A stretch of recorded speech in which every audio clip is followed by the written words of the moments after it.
This article is what's called a philosophy journal, and it came about through my MRes, which I'm doing at the moment. And it was the result of having attended seminars and attended lectures. I was asked to reflect upon my experiences and what I might have learnt. And I think there were two things that came to me. One was the pursuit of truth was interesting because my understanding from philosophy that I had been taught before is that Nietzsche, in his Death of God, basically made the point that moral truths were basically what was imposed upon people by the dominant culture of the time. You might say they are the moral masks that we wear. But the current state of philosophy assumes that these truths that we have are somehow real truths and not just simply relativistic things that we have.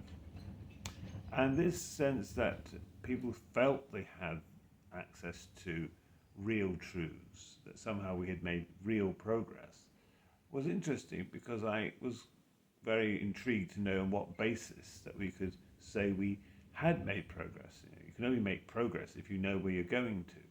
But if you don't know where you're going to because you don't have access to that truth, and if God is dead, there's no reason to believe that you could have access to any moral truths, because on what basis would you know that something is morally true?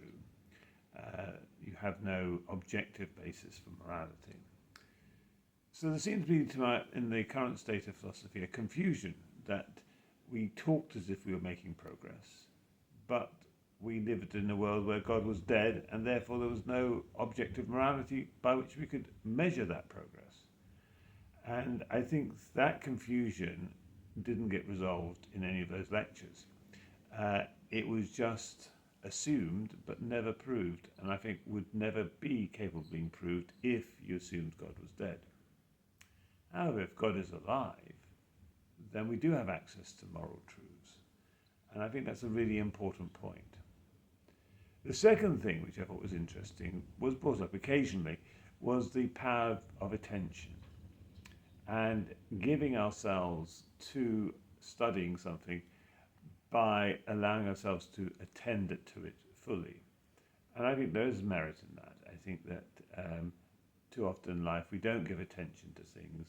We go from one thing to another without really properly attending to them. It's in fact one of the comments about modern culture is the very short attention spans that it generates, which means that people don't really study things properly.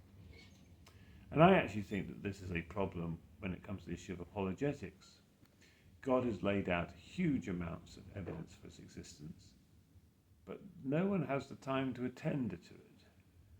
And therefore, people don't realize the extent to which God has, as it were, given us the material we need to have a well-reasoned faith.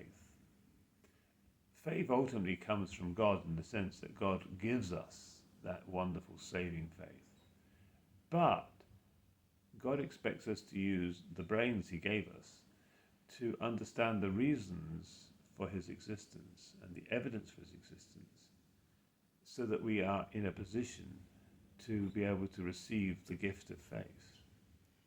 And many people aren't in that position because they don't attend to the evidence that's there.